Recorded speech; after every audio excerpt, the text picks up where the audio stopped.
okay, if I act from the old story, what would I do? If I act from the new story, what would I do? Which one feels more aligned? Which one feels more in touch with my intuition and sense of self-trust? Hey guys, welcome to our SoulFam Podcast where I interview space holders from all over the world.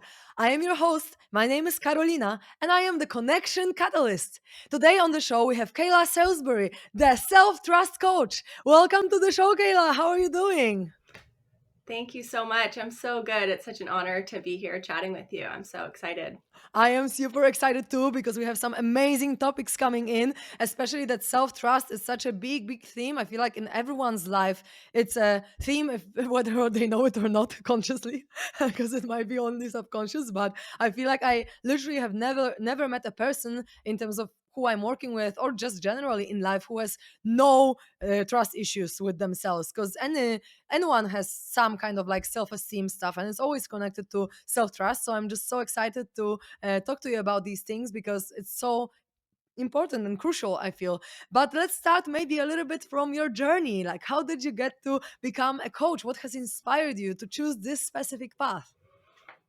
Yeah, it's such a good question. And it's a long, I can have, short answer and long answer. So I'll just Middle. start talking and see what comes up. Yeah, middle. Okay.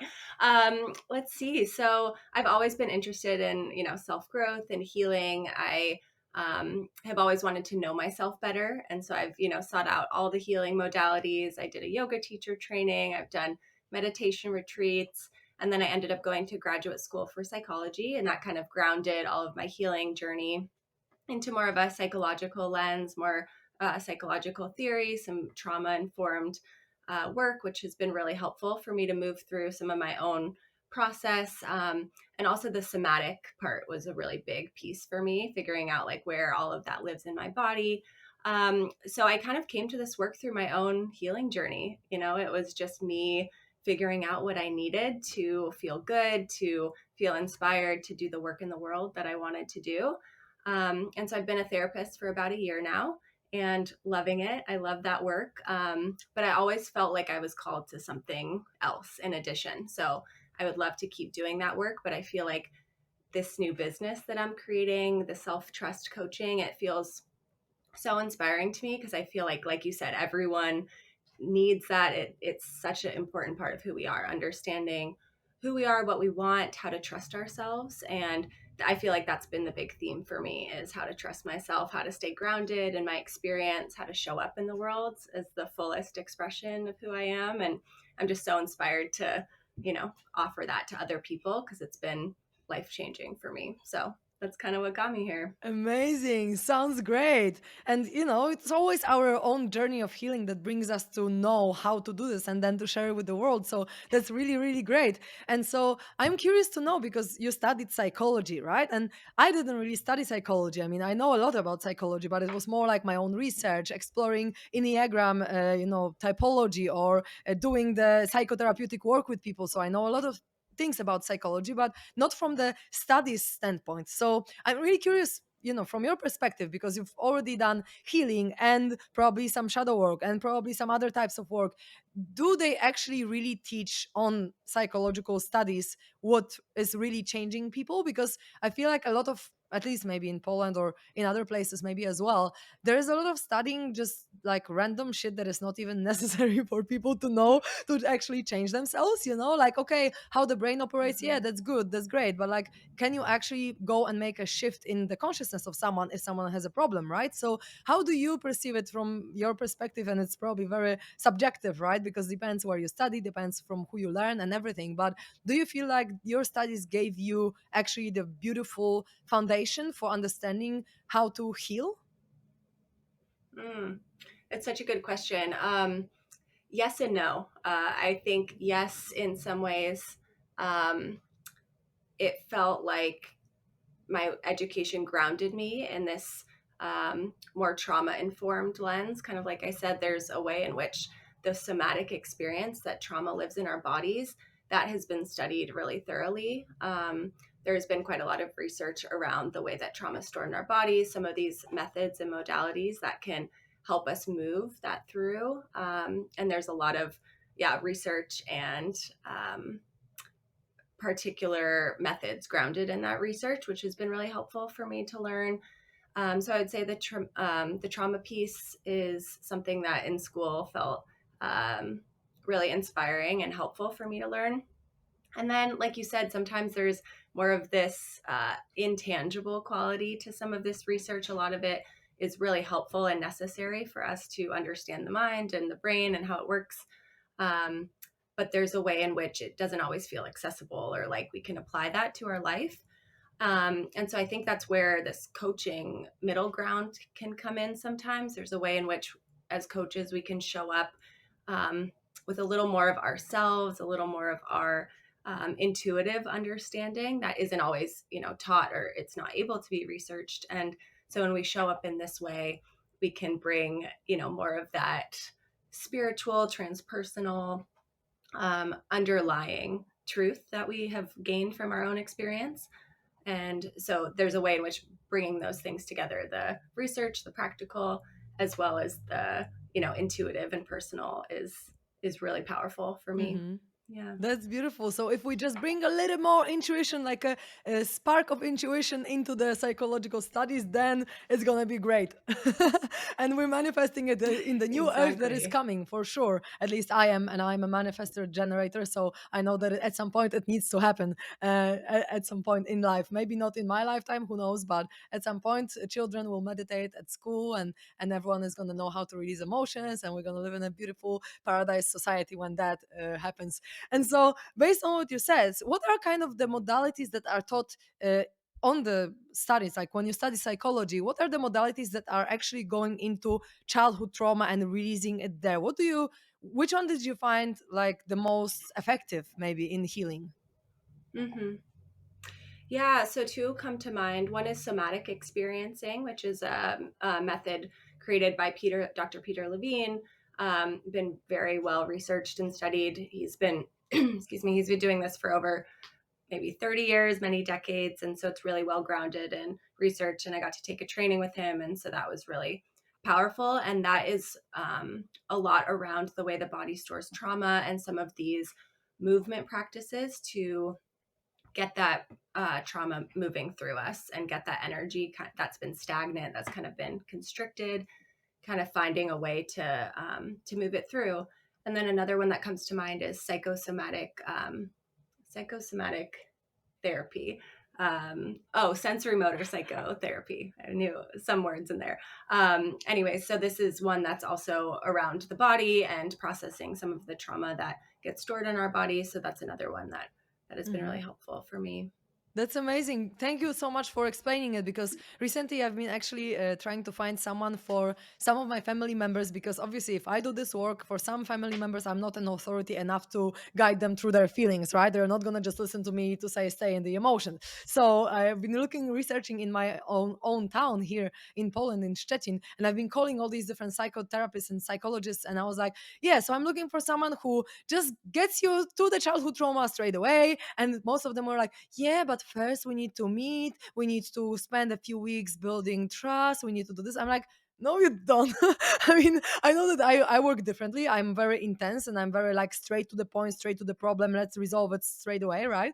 And so I know that some people maybe have a lot of trauma and they need to build this trust, and that's okay. And I understand that there's an approach that many people need, but I couldn't find anyone who would have the approach that I'm looking for, like just straight to the core problem. And therefore, I'm asking these questions because, I understand that for people who are very closed off, they have a lot of heart walls or just a lot of distrust, as probably coming from self-trust, because everything is a mirror.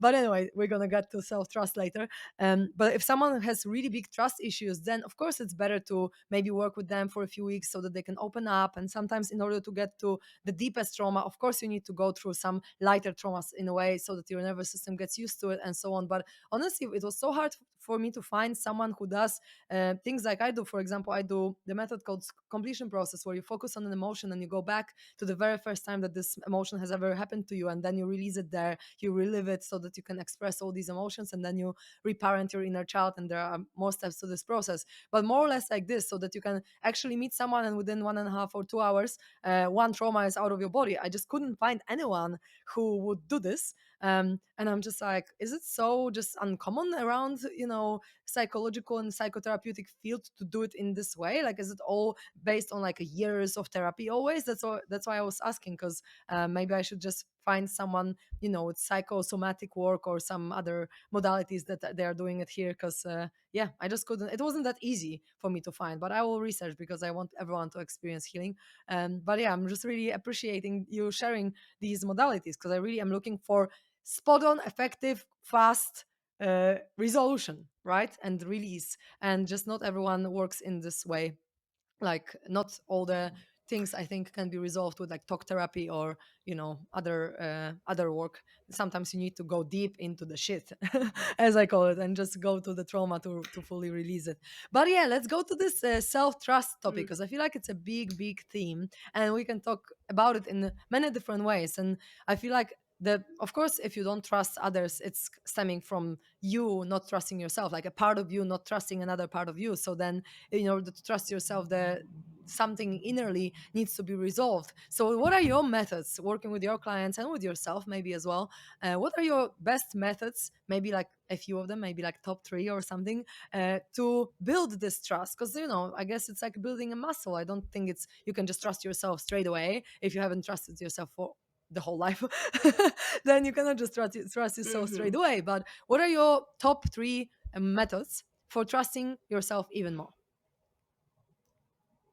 Yeah, great question. And I'm so excited to answer that and talk about that. I did want to just touch on what you were sharing around like processing the trauma and going deep. And I think the methods that I mentioned are really grounded in psychotherapy, the psychotherapy model of the relationship. And so I don't know if you'd be able to find someone doing that type of work in kind of that short term targeted way. EMDR could be something to look into around that. Sometimes that is more of a targeted approach, but it's tricky because there is this desire to kind of go right to the heart of it, get to the core, like process the trauma.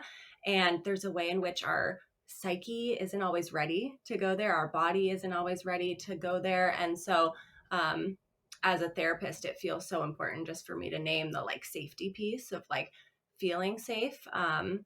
And so, yeah, it's a tricky line. So, anyways, just wanted to name that, Yeah, and and, that and kind of you're right. And it's not for segues me everyone into to the do it self in trust. this way that I am choosing, right? Because as I said, I am intense. I'm just straight to the freaking core problem and releasing it there and just bang, bang, bang. But I know that some people need something completely else. And I'm also an extrovert. So it's easy for me to just go and open up in front of someone. And so I believe that this long Hmm. process of working with someone has like makes sense, right, for to maybe align with older people, not with intense people like me who just want to go straight into the into the shit. But yeah, you're right, like it's probably the best, taking everyone into account, it's probably the best to feel safe and to build trust. Although I feel like some people like me can feel safe straight away, and then they should also have an option to just go Hmm. deep straight away. Totally. Yeah, I hear you. And it's interesting because that kind of like goes into the question that you asked around how to develop self trust. Because I think the safety is the first piece, like feeling safe enough within ourselves, um, alone and with ourselves, and then also in relationship. Like, how do we feel safe with another person? And so, one method for me is journaling. That's a big one for me, is writing. I've always expressed myself the best through writing and poetry. And there's a way in which kind of just putting your words on paper can help cultivate this safety with oneself. So it can help you trust yourself a little bit more, of getting to know what's really underneath. We have these thoughts in our minds and these feelings and, inner chaos sometimes that can be confusing. But when you sit down and put pen to paper and actually write it down, things can become a lot clearer. So that's a big one for me. Another one is movement. Back to the trauma piece, like the way that our bodies store emotions, it's so important to move that through us. So, I love yoga, I love running, I love any type of movement practice that can kind of let something go. So that's a big one for me. And I feel like I was so disconnected from my body for so long that when I first became more in touch with my body by doing yoga, it was scary. It was so scary because I was like, what are all these sensations? I've never, I was dissociated. And so when I actually started to feel it, I was confused and I was like, I didn't sign up for this. This isn't what I wanted. But there's a way in which once you kind of get through that initial discomfort and fear, it can really help you cultivate that self trust. And the last thing I'll say about that is kind of pushing yourself to do things. That line between safety and pushing and challenge, and pushing up against your edge. Like doing this, like my first podcast guesting spot. This is an edge for me, but showing up and doing it feels like every time I do that, I cultivate some more trust in myself of like, okay, I can do this. I can show up, I can do the hard thing, I can be uncomfortable, and that's okay. Mm-hmm. That's beautiful. And I feel like it's building like a muscle. It's building your capacity for more and more. The more uncomfortable things you do, the more you can actually be like, oh, I'm strong enough to handle this. I'm strong enough to do something like despite of discomfort that I'm feeling. I'm strong enough to go through anything. And so many times this is actually like, if we do the thing that we are scared of or we find uncomfortable, this is our learning, our growth, our expansion to be able to handle even more than that. It's like always expanding, always building more and more capacity. And so that's really interesting because there is like safety, right? So safety is kind of like comfort. And so making sure that you are comfortable and safe, but at the same time going beyond your comfort zone, right? So it's kind of like both. Someone could say it's like the polarity. It's not it's like the opposite, right? Doing something that doesn't make you feel fully safe, but also feeling safe. It's a trust building method. I really like it because I feel like we are all this whole world is built on like polarities. Like we are all one and we're separate at the same time. Like what the hell? How does it even happen? You Right, know? it's all And like paradox. we are love, but we also have hate, and it's like okay. I feel like it's so random, but yeah, it's beautiful. So coming to this first tip that you gave, safety, I feel like this is such a big one for everyone, especially now, like war and pandemics ending and all these Mhm. things. Like what do you feel like safety means, or what does it mean to you? Because I feel like it can be perceived in various ways, and I'm really curious about how do you define it? It's a good question. How do I define the safety? I think for me it feels kind of like this underlying okayness, like even when the external world around me feels chaotic, or even when in my personal life something feels sticky or hard, that there's this way in which I trust, I believe, I feel that I am okay always. Like there's this core part of me that can't be shaken, even when I'm dysregulated or even when I'm having a hard time. I can usually access that place that feels solid and okay. And it's kind of this, more spiritual, transpersonal aspect of like who am I really? Who am I really without all of the external stuff and the stories and the thoughts? So for me, safety means getting in touch with that like inner knowing, that inner essence, my true self, if you will.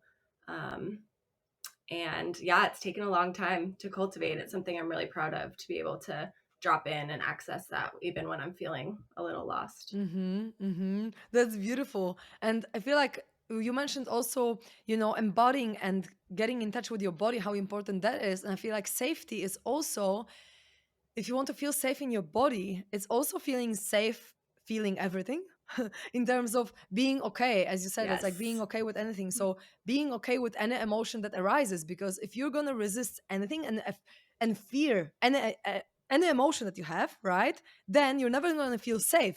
Because if you have any resistance to any feeling, and pretty much any emotion can come at any time.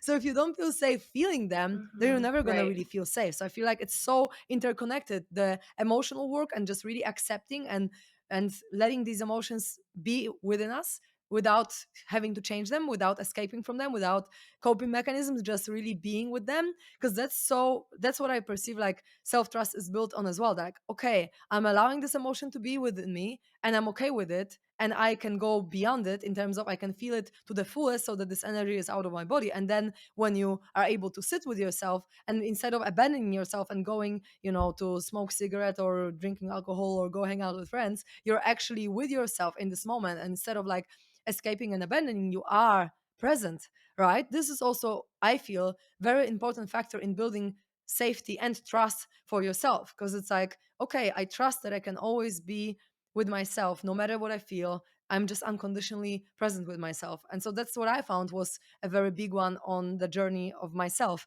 when it comes to self trust, to just really be and learn how to be with all of my feelings, because before it was really challenging for me. If you ask me, like, I don't know, 5 years ago, if I can feel negativity, I would be like, what for? Life is so beautiful, I create my own reality, I'm just going to focus on the positive, right?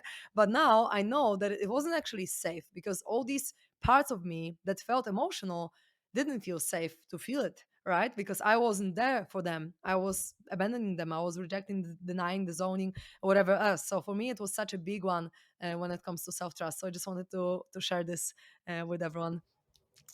Um, and also, I would love That's a to talk lovely, about this lovely trust when point. it I comes to agree. trusting your intuition, because this is a theme in the spiritual field. Like, how do you know whether it is your intuition talking or whether it is your fear and subconscious mind and instinct talking? So, how do you differentiate that? Yeah, I love that question. For me, it comes down to a couple things. So I notice that for me, when I'm in fear, in a fear response, I often feel constricted. So, I'll feel like I'm acting from this place of trying to keep myself safe. So I keep myself small. And so there's this way in which it has kind of this constriction energy, this closing off. Whereas acting from my intuition, even if it's a scary thing, even if it's like pushing myself out of my comfort zone, it often has an expansive feeling. It has a hopeful or regenerative or exciting quality to it. And it can often be, it's such a fine line. That's why it takes some work to kind of hone that muscle and figure out that difference. But when you're able to tune into that, often there's a difference between the constriction and the expansion. And the other thing would be, at least for me, there's a way in which the voice in my head when I'm coming from fear is often really loud. It yells at me, it tells me, don't do that, that's not safe. It's very loud. Whereas the voice that is coming from this place of trust and intuition and knowing, it's often really quiet. It's often a kind of like a whisper, but it has this presence to it. It's kind of like this, what came to mind was just like this feeling when you walk into a church or into a sacred space. It's like this awe, this magnificence, this like feeling of sacred. And often that's the intuition for me, is just this kind of like, oh, this aha, this knowing. So that's what comes to mind around that. Mm-hmm.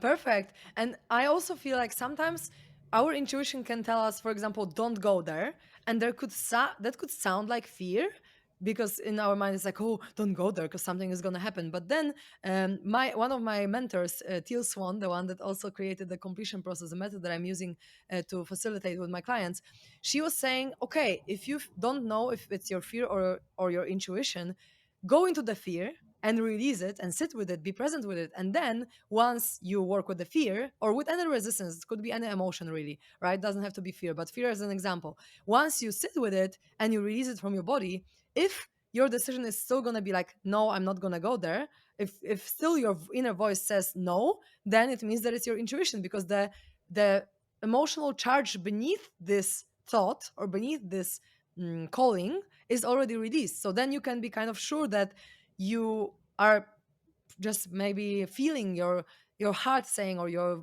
soul saying, whoever you believe it is, saying like, oh, don't go there, it's not the right path for you, it's just not. And but you don't do it from like resistance standpoint, from like, I'm afraid to go there. It's like, this is not my path, this is not maybe for my highest soul's growth, or whatever. And I feel like it's so important to differentiate. And as you said, it sometimes takes time to really feel right yourself.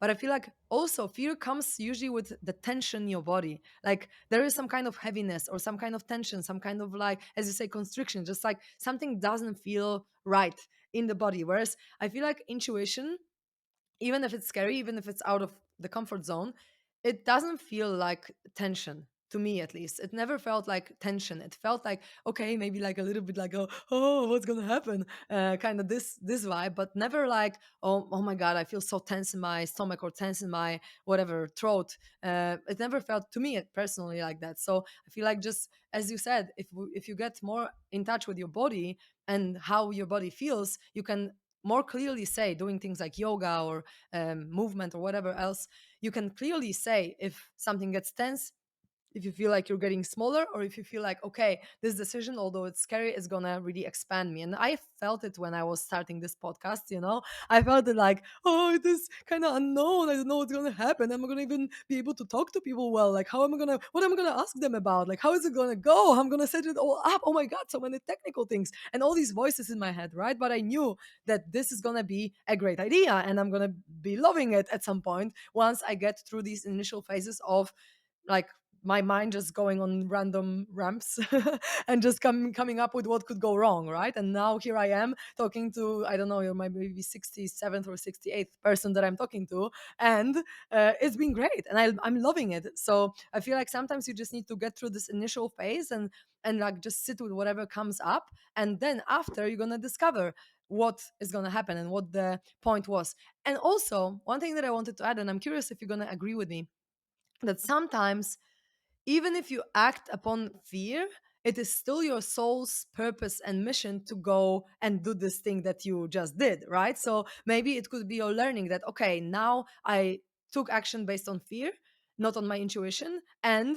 I can see what consequences it has brought to my life. And it's great because now on my soul's evolution, I know exactly how it feels to go against my intuition and go with my fear. And then the next time maybe you do the same, maybe next time you do the same, but then maybe fifth time you're like, oh, okay, this is fear, I know now because I've already experienced it so many times that now I can trust my intuition. Because I feel like sometimes people are, yeah, I need to listen to my intuition all the time, otherwise I'm not enough or whatever, right? But it's not like that, because if you go with fear and then you get your lesson, then the next time maybe you're going to listen more to your heart. And so many times in my life I had this experience where intuition was saying something, I kind of like dismissed it, and I was like, why didn't I listen to this voice in my head? And then I was like, okay, so I'm gonna listen to you. So do you feel like that's also your experience and your truth, that sometimes even if you go with the voice of fear, this is actually what's divinely meant to happen for us?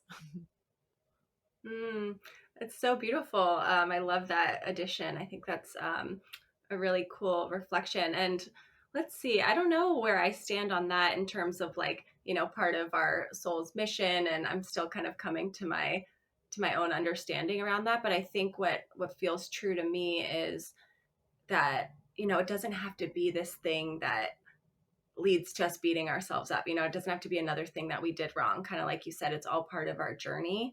And that's something that I've, had to come to terms with and had to accept, around that every single thing that happened, every decision I made, every step I took led me to this place. And I wouldn't be this person that I am so grateful to be and that I love to be now, without all of those mishaps. And like you said, you have to learn how to trust your intuition, and that doesn't just happen overnight. It takes a lot of failure sometimes, not failure, I guess, but learning, Practice, yeah. learning what feels right and what doesn't feel right. So I definitely agree. I think there's a way in which it's always a lesson. It's always something that we can learn from if we choose to. It's just more information. It's more data that we get into. Okay, that's how that felt when I acted out of fear. Good to know. Maybe I'll do something different next time. Maybe I won't. But it's just all more information.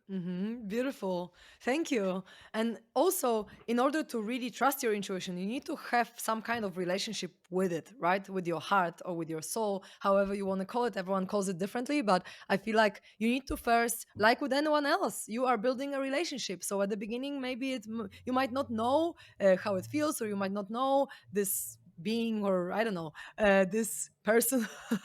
It's hard to call it a being or a person, but you don't, just might not be that familiar with this relationship. But once you grasp it, once you build the relationship, once you put more focus and more energy into it, it just grows, because where your energy goes, your focus goes, and it just grows there, right? It amplifies. So the more you connect to your soul, connect to your intuition, the easier it is for you to feel it really, and to be clear about it. And everyone has intuitive Mm, insights very differently. Like one person can have vision, the other person can hear the voice, the other person can just know some, they get some intuitive downloads straight away. And so also being open to any way that our intuition communicates with us, I think it's important, because some people are like, okay, this person mhm, sees vision, so now I don't see anything, so now my intuition doesn't talk to me. But it's not like that. You need to discover what is your way, what is your path, and how does your intuition speak to you. And it might be completely different than for other person. And you need to build this relationship yourself, I guess, because otherwise it's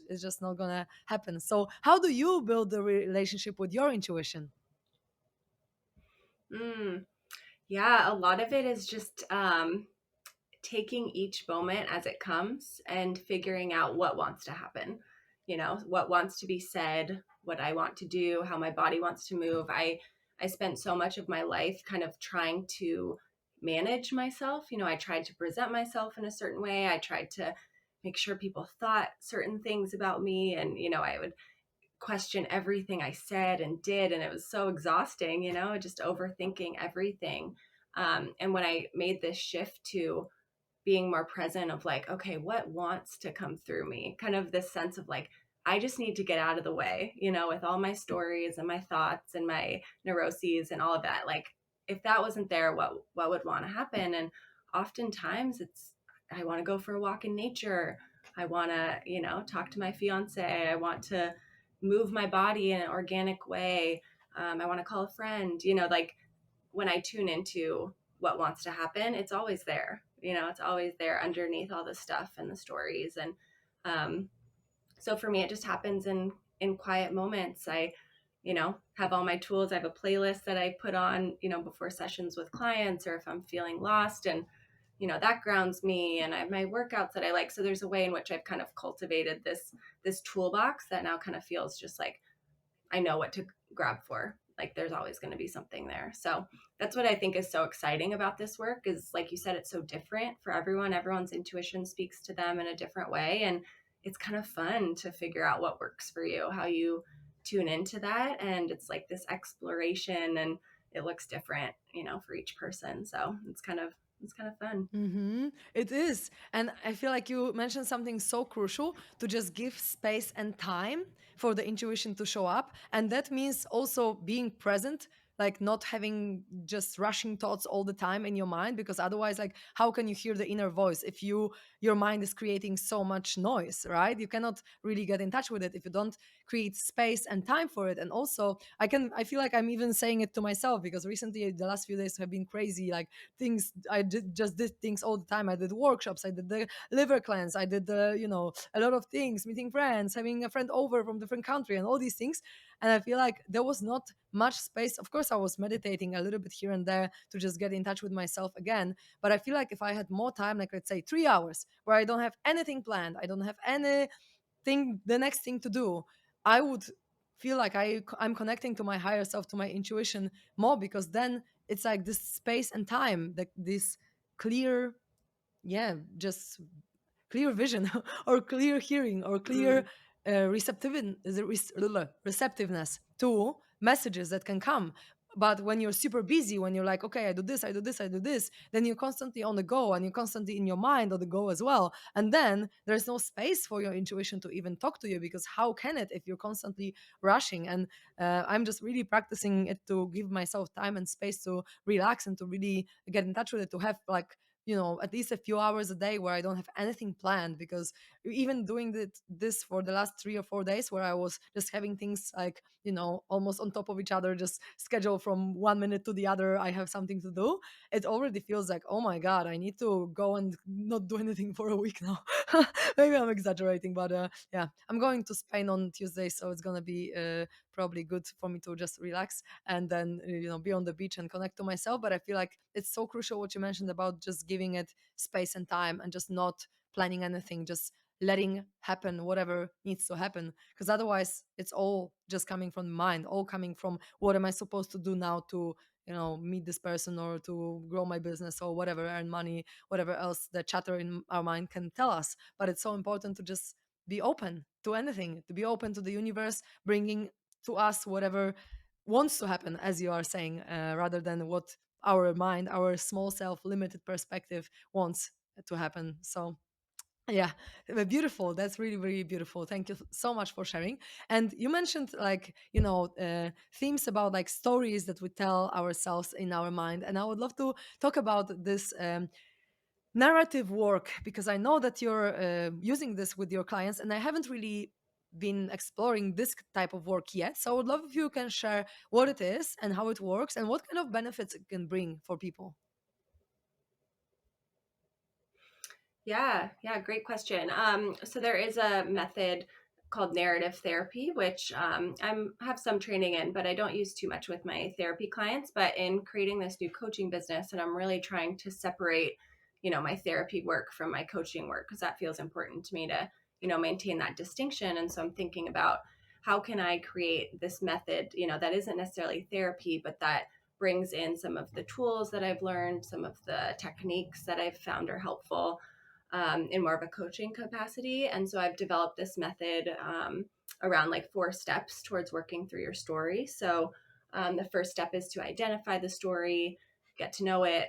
And the second step is to feel into it. So it's some of that somatic work that I was mentioning before. Notice where it lives in your body, noticing how it shows up for you, if it makes you constricted or expansive, or kind of just what it feels like. And then the third step is to rewrite the story if you want to. There's an invitation to get to know what other story could be there, so that could be playing around with the opposite of the story. It could be getting rid of it completely. It could be just tweaking it a little bit. So that's some of the work that, can be helpful. And then the fourth step would be integration, so it takes time for our nervous systems, for our bodies to get used to new stories. So there isn't this expectation of like, okay, we just rewrote the story, the old one's gone, we never think about it again. It's more this process continuously of what do I feel like when I believe this story? Do I want to believe that? Do I want to feel like that? Or do I want to shift it? And then, throughout the day, finding moments where you can play around with, okay, if I act from the old story, what would I do? If I act from the new story, what would I do? Which one feels more aligned? Which one feels more in touch with my intuition and sense of self trust? So that's a little snapshot of it. But it's basically this sense of, our minds come up with stories. It's how the brain works. And so, not to try to get rid of them, but more to use them as our allies, to make them our friends, to figure out how to make them work for us in a way that feels good and helps us feel like the most empowered, embodied version of ourselves. Mm-hmm. That sounds beautiful. I actually did this Millionaire Mind workshop this weekend that I was talking about. And one of the exercises that I really loved, and it's kind of similar to what you're saying, was to think of the person that you couldn't forgive, that you're really angry and resentful towards, and then to actually, of course, write down how you felt about this person and all this, self expression, just hardcore, just talking shit about them, the worst things, just to let it out of your body. But then there was this.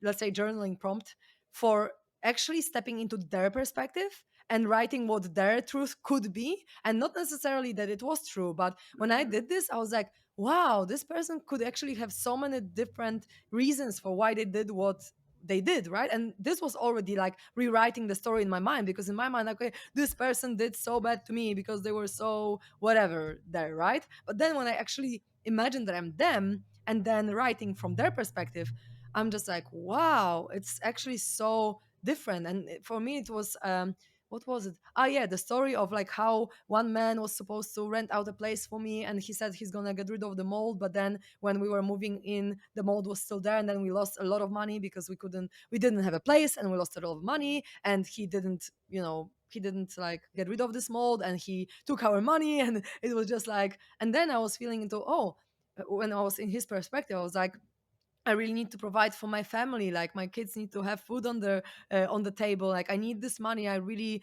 need to charge for it. Like maybe I wouldn't like to, but I have to because this and that. And I was like, oh, there could be so much going on in his mind. And it was a situation a long time ago, because I feel like I've done a lot of like forgiveness work, but this situation just came to my mind when I did this, maybe like I don't know 7 years ago, whenever it was. But when I was rewriting it, I mean, I was writing from his perspective. I was like, oh my God, I didn't realize this. And then it completely changed the way that I saw the situation, because it's like, oh, and now I can have more compassion and understanding to this person, because from their perspective, this might be the best thing that they could have done, considering a lot of factors that I maybe haven't seen in my mind at the time. So just wanted to share this because I felt like for me it was a powerful journaling exercise, I guess, that I did just this weekend, and it brought up a lot of peace, I feel, and yeah, just a lot of compassion. So that was really, really beautiful.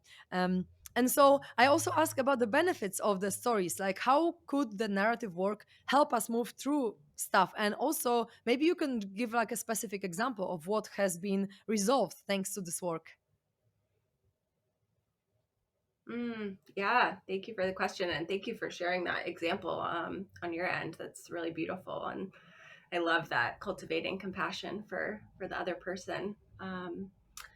But yeah, let's see how it can help us in so many ways. I feel like, these stories that we hold really tightly to, whether it's a story that was told to us that kind of just like worked its way in there and is stuck inside of us, whether it's a story that, intergenerational, passed along, for decades and centuries, even, whether it's a cultural story, whether it's a social story, or whether it's something that we've internalized.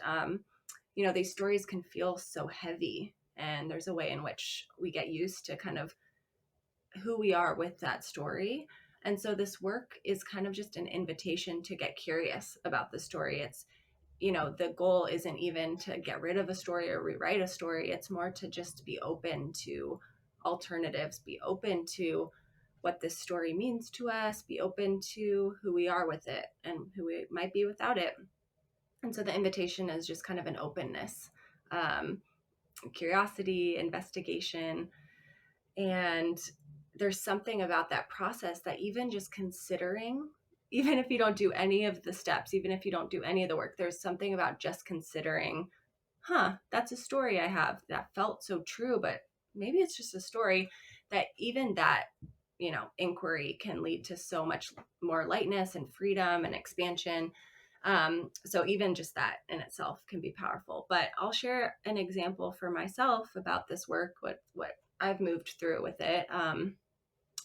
Let's see, I just shared this on my Instagram yesterday. So in middle school, I had a, painful experience, as many of us do, and was bullied and felt kind of left out and shunned and ostracized. And there's a way in which this story kind of took its root in me of, if I show up as myself, if I am messy, if I make mistakes, then I will be abandoned. So, it kind of comes down to, if I'm myself, I'll be rejected, which I think is such a common story. So many of us have it. If we show up as who we are in the world, we won't be accepted. And so that story like followed me around for so many years. And it just really led to me closing myself off to the world, feeling like I couldn't be my authentic self. And so some of the work that I had to do was confront that story, ask myself if it was true. A lot of the work was somatic, moving it through my body. A lot of the work actually it has happened in my relationship with my fiance, who I feel like I'm so lucky to have a secure attachment with him. And it took, a lot of work to get there. But I feel like there's something about having that embodied experience of I am actually accepted that feels, oh my gosh, it's so healing. So anyways, a combination of that, and then my own narrative work around, okay, if this story isn't true, what other story might there be? Maybe the story could be, if I'm myself, if I show up in my authenticity, people will love me. People will be inspired by me. People will want to be around me. And so there's a way in which acting from that story, coming here today, starting my business, becoming a therapist, there's a way in which all of those decisions have come from this place of trusting myself, of believing that if I show up in the world as my authentic, messy self and make mistakes, I'll still be loved. I'll still be accepted. Maybe not by everyone, but by the people who matter, and that's okay with me. And just even saying that, it just feels so much better than the way I used to live. So Hmm. Yeah, it's pretty cool. That's so beautiful. Thank you so much for sharing that. This is amazing. That's really inspiring and beautiful that you have been able to rewrite this story. And I feel like these kind of stories, as you said, so many people have and so many people live with it. So if we're able to look it in the eyes and be like, okay, do I still want to believe this, or is it actually not serving me anymore? It's very, very powerful when you can do this. And sometimes it takes time, but that's okay, because the more work you put in it, the better you feel in your life. So that's really, really beautiful. And thank you so, so much for sharing that. It's really, really inspiring. And so, one last little question. Thank If people you. would like to work with you, they really resonate with you, what is the best way to find you and contact you? Oh, thank you. Yeah, probably Instagram. I do have a website, but Instagram, I'm, more responsive via DMs and comments and stuff. So my Instagram is at Kaela Salisbury, Kaela Salisbury _ send me a DM. And then in the next couple of weeks, I'm actually going to have some more coaching offers. That'll, you can just sign up through my website. So keep an eye out for that. But yeah, I would love to connect with anyone who felt like they resonated with me, because it fills me with so much joy. It lights me up to talk to people about this. So thank Amazing. you. I can really feel it. You're so authentic and so embodied in everything that you're talking about. So, thank you so much for sharing Mm, this, because I feel like the topics that we touched upon are really crucial, really important. So, I'm super grateful that you shared yourself with us. And yeah, sending you so much love and gratitude. thank you so much. Thank you for your time. It's been such a joy. Thank you, thank you, thank you, beautiful people, for tuning in and listening to us. I feel like the topics were so, so crucial. It's so important to trust yourself. And I wish for you, to whoever listens, that you're going to trust yourself even more after listening to this conversation. I'm setting this intention for you and sending you so much love and gratitude. And stay tuned to the next episode.